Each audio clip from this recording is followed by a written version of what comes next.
Use alcohol because it's bad for your wounds. It can create like it can almost dislodge the clot as well.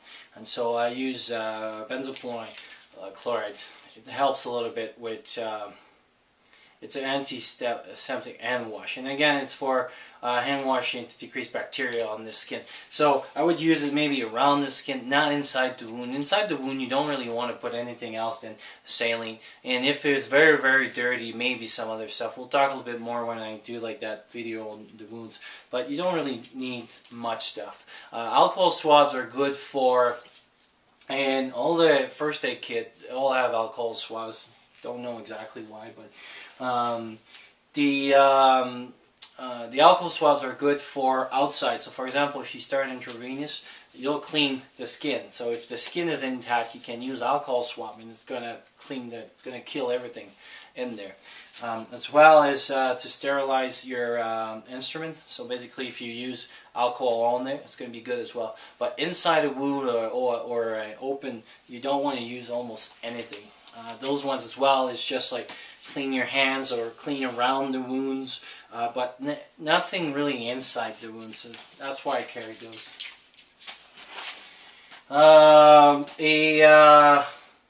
A styptic pencil. So for small lacerations and stuff, I'll use that stuff. So basically it's for when you cut yourself when you razor. You can use that. I saw a YouTube video. It was pretty interesting. I liked the idea. Never had a chance yet to really try it. I don't really use it myself. Maybe I should actually. Sometimes I cut myself pretty good.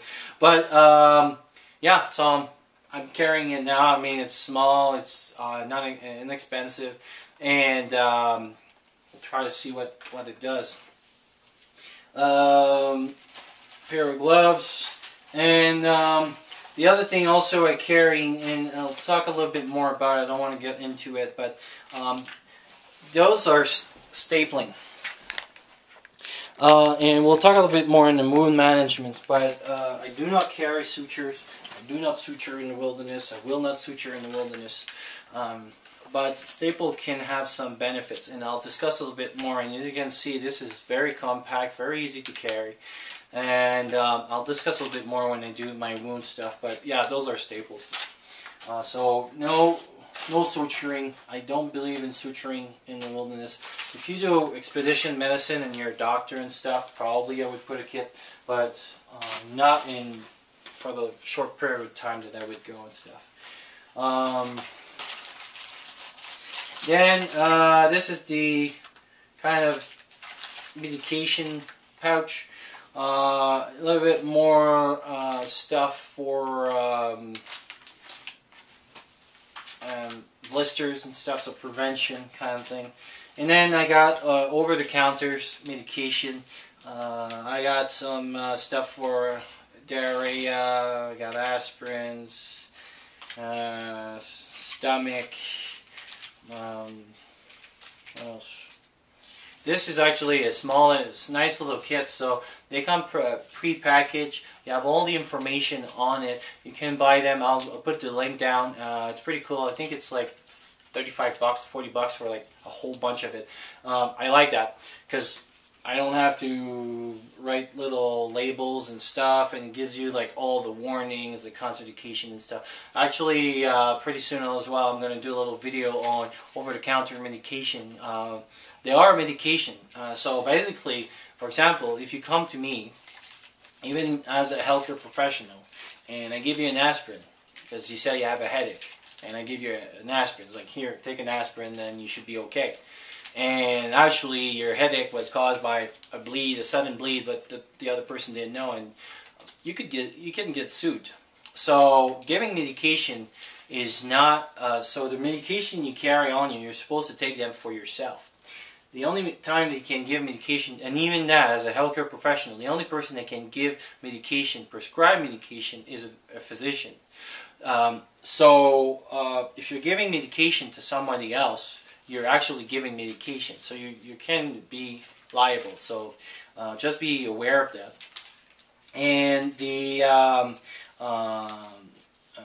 so if, for example, if you can assist giving medication, which is kind of, it's a, like anything in the law, right? It's a little tricky thing, but it's a big difference. So, for example, if the person is about to take his nitroglycerin because he has a chest pain, I cannot come and grab my nitro and give him nitro, because this is giving medication. But he's about to give his own nitro, and because he's too weak, he cannot do that. Then I can give the nitro. I can assist giving medication. Then you're not liable. So be careful with transporting medication, and I'll do, again, like I was saying, I'll do a little video on over the counter. It kind of goes through like what they're used and stuff, and because sometimes, like, you know, people are like, oh, if I have diarrhea, I'll take Imodium. Well, Imodium sometimes can actually create more problems than anything else. So I'll go through them when I do, but basically that's what I have. I got a little burning, scrapes, rash, bites, dry, kind of little multi-purpose cream. Sorry, looks like a little bit like a soap. I don't know. Somebody gave me a whole bag of it one time, and so they never had a chance to try them yet. Tape on a piece of plastic. So I got the duct tape and athletic tape over here, and this over here is my instrument. So I got a little saw. It's not to do amputation or anything like this, it's just that's where I put it. But I also have a little blade there, so if I want to cut stuff.